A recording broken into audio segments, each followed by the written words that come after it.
আসসালামু আলাইকুম। আজকে আপনাদের জন্য আরও একটি নতুন নিয়োগ বিজ্ঞপ্তি নিয়ে এসেছি। তো আজকে নিয়োগ বিজ্ঞপ্তিটি মূলত হচ্ছে জেলা প্রশাসক কার্যালয় চাঁপাইনবাবগঞ্জ শাখার একটি নিয়োগ বিজ্ঞপ্তি। তো এখানে একটি নিয়োগ বিজ্ঞপ্তি প্রকাশ করা হয়েছে যেখানে বেশ কিছু লোক নেবে। তো সেই সম্পর্কে আজকে বিস্তারিত আপনাদেরকে জানাবো।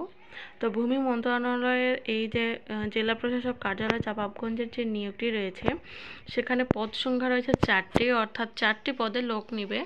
এক নাম্বারটা রয়েছে সার্টিফিকেট পেশিয়ার, যেখানে একজন লোক নিবে এবং এটার বেতন স্কেল হচ্ছে 9,300 থেকে 22,490 এবং শিক্ষাগত যোগ্যতা লাগবে এটির জন্য কোনো স্বীকৃত বোর্ড হইতে দ্বিতীয় বিভাগ বা সমমানের জিপিএ সহ মাধ্যমিক সার্টিফিকেট বা সমমান পরীক্ষায় উত্তীর্ণ হতে হবে। কম্পিউটার ব্যবহারে দক্ষতা থাকতে হবে এবং কম্পিউটার মুদ্রাক্ষরে প্রতি মিনিটে ন্যূনতম 20টি শব্দ ইংরেজিতে এবং বাংলাতে লিখতে হবে।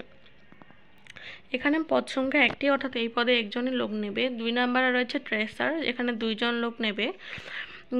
এখানে বেতন গ্রেড হচ্ছে 16, এখানেও 9,300 টাকা থেকে 22,490 টাকা পর্যন্ত বেতন স্কেল এবং এটার জন্য আপনাদের কোনো স্বীকৃত বোর্ড হইতে ন্যূনতম দ্বিতীয় বিভাগ বা সমমানের সিজিপিএ সহ উচ্চ মাধ্যমিক সার্টিফিকেট বা সমমান পরীক্ষায় উত্তীর্ণ হতে হবে, অর্থাৎ আপনাদের ইন্টারমিডিয়েট পাস থাকলেই যথেষ্ট।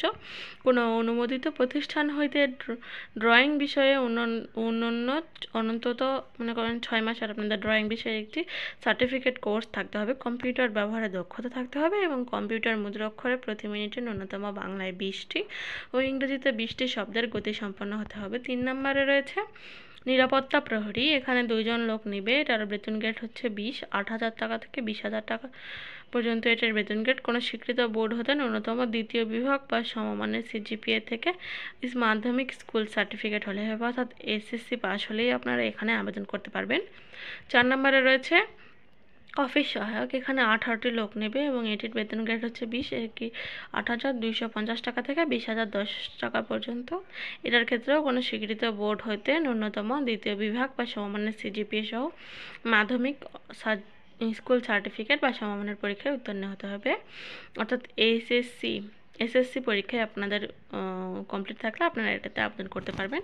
এখানে বেশ কিছু শর্ত সহ আপনাদের কিভাবে আবেদন করতে হবে সেই সম্পর্কিত সব দেয়া রয়েছে। আবেদনের লিঙ্কটা আমি ডিসক্রিপশানে দিয়ে দিব, আপনারা সেখান থেকেও আবেদনটি করতে পারবেন। তো প্রথমেই বলা ভালো, অবশ্যই আপনাদেরকে স্থায়ী চাঁপাইনবাবগঞ্জ জেলার বাসিন্দা হতে হবে, তবেই আপনারা এখানে অ্যাপ্লিকেশান করতে পারবেন। তো এখানে অবশ্যই আপনাদের এটার যে বিধিমালাটি রয়েছে সেটিকে অবশ্যই অনুসরণ করতে হবে। প্রার্থীর বয়স 18 থেকে 32-এর মধ্যে হতে হবে। এছাড়াও বেশ কিছু নিয়মাবলী এখানে দেওয়া রয়েছে, আপনারা এখান থেকে পড়ে নেবেন সব কিছু সুন্দরভাবে। তারপরে এইদিকে আপনাদের আবেদন করতে হবে, আবেদন সংক্রান্ত সব কিছু এখানে অনলাইন ফি জমা দিতে হবে। আপনাদের এটির আবেদন শুরু করতে পারবেন আপনারা 26 তারিখ থেকে আপনাদের আবেদনটি শুরু হবে। এখনও এটির আবেদন শুরু হয়নি, তো এখন আপনারা লিঙ্কে প্রবেশ করেও আবেদন করতে পারবেন না। তো আপনারা 26 তারিখে অ্যাপ্লিকেশান করতে পারবেন, কেননা এটা অ্যাপ্লিকেশান শুরু হবে 26 তারিখ থেকে। তো আপনারা এখান থেকে অ্যাপ্লিকেশান সহ সমস্ত যা ডিটেলস সব কিছু এখানে পেয়ে যাবেন পুরো সম্পূর্ণটা ভিডিও দেখলেই। তো আজকের ভিডিওটি এই পর্যন্তই। ধন্যবাদ সবাইকে। আসসালামু আলাইকুম।